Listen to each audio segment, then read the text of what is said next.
Be honest with yourself. Do you really trust your eyes? Do you trust the nose that breathes? The tongue that tastes? The hands that touch the world? Do you believe you are seeing the truth? You're wrong.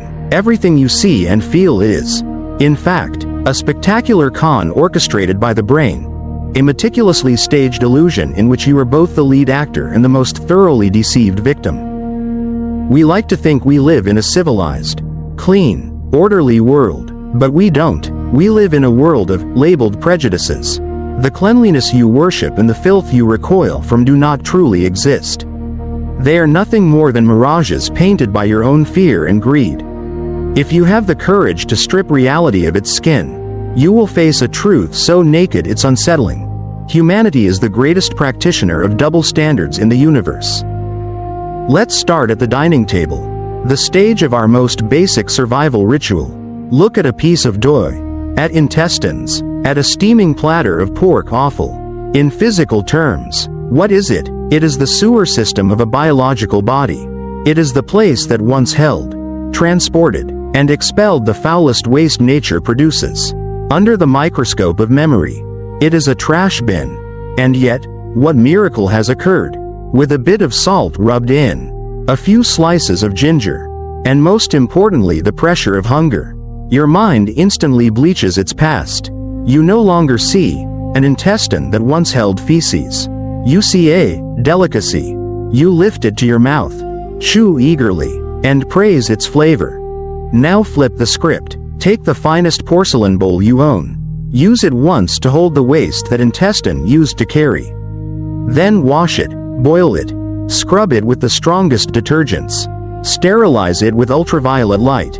Scientifically speaking, that bowl is cleaner than an operating room. And yet I dare you to use it to serve rice to your parents.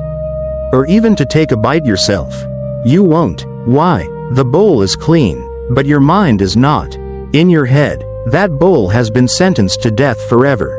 You forgive the pig intestine, an organic material that absorbs filth, but you refuse to forgive the bowl, an inorganic, smooth surface. This paradox exposes our true nature.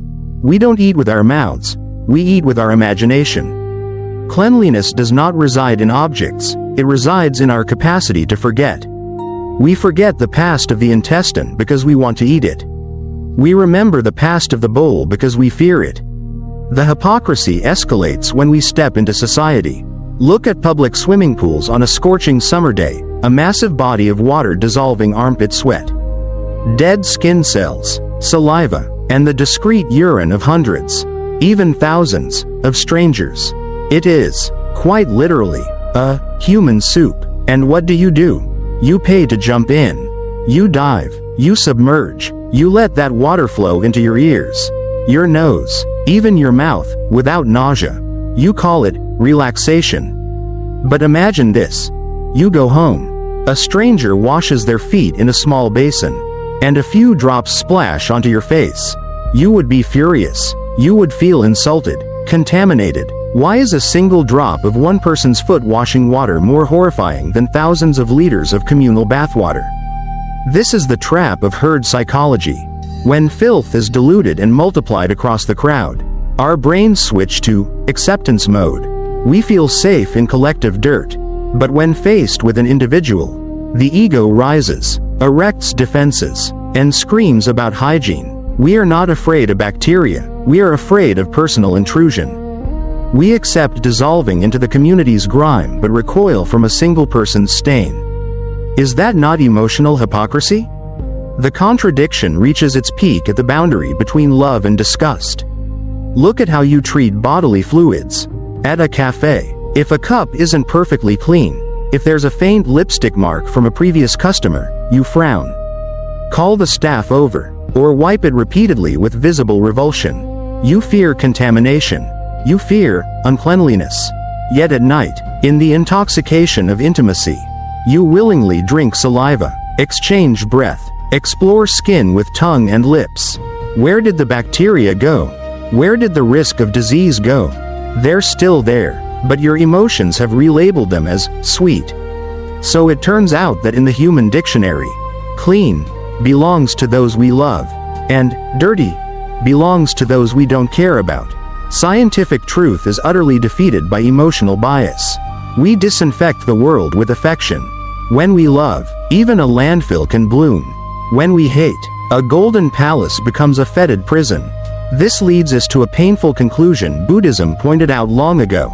The objective world does not exist. There is only the subjective world painted by the mind.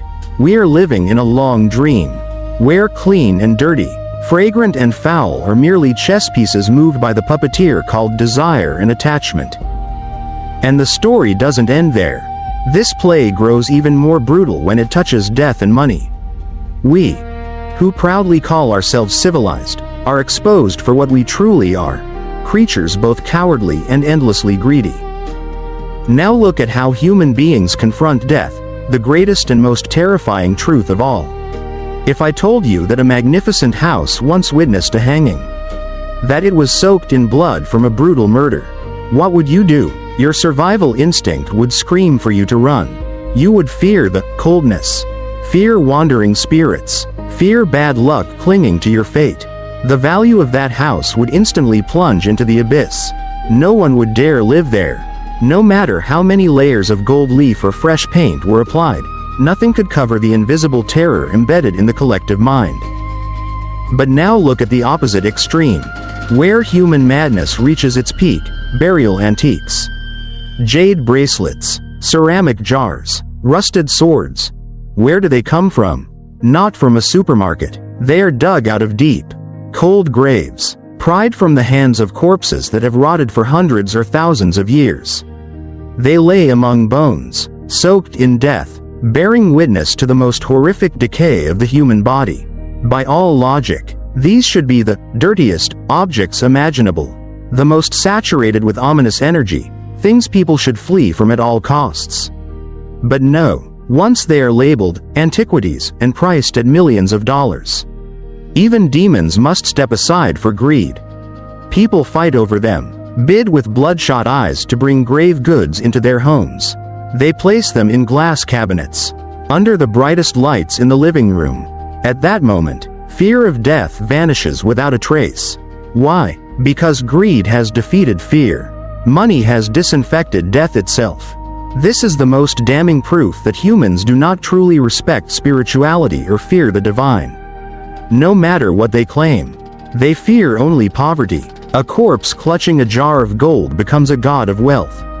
A corpse with empty hands becomes a useless ghost. Spiritual truth has been grotesquely distorted by the weight of material desire. We live in an era where propriety is nothing more than a velvet curtain concealing ruthless pragmatism. The saying, "wealth gives rise to propriety," needs to be rewritten. It is not wealth that creates civility, it is wealth that creates performance. When people escape hunger and basic survival, they become hungry for reverence. They invent elaborate dining rituals and obsessive standards of cleanliness not to protect health, but to divide social classes. The rich use cleanliness as a wall to separate themselves from the poor. They hold silver chopsticks, wipe their mouths with silk napkins, yet from those same, clean mouths spill vicious contempt and schemes that trample fellow humans. Meanwhile, manual laborers covered in mud eat with their hands, drink rough tea, yet their hearts may shine as bright as the full moon. So who is truly dirty? Who is truly clean? This society worships the cleanliness of skin while ignoring the decay of conscience. We obsessively sanitize our hands, yet never once consider finding a liquid to wash away the envy and greed clinging to our souls. This is precisely why Buddhism saw through the illusory nature of the world.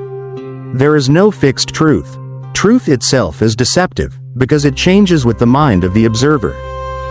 Reflect on the origin of life. Where does the bowl of white rice you eat come from? From manure, from mud, from the decomposition of plants and animals. Where does the fragrant lotus rise from? From the foul, black sludge at the bottom of the pond. Without dirty, there can be no clean. Without death, there can be no rebirth of life. We want to deny filth, to separate ourselves from nature and live in sterile glass cages. This is ingratitude toward Mother Nature. We consume the sacrifice of all beings to sustain this body. then turn around and despise their origins. That is the arrogance of ignorance. So what is the way out of this maze of contradictions? The answer lies in 2 words: acceptance. True ease in living is not trying to cleanse the entire world.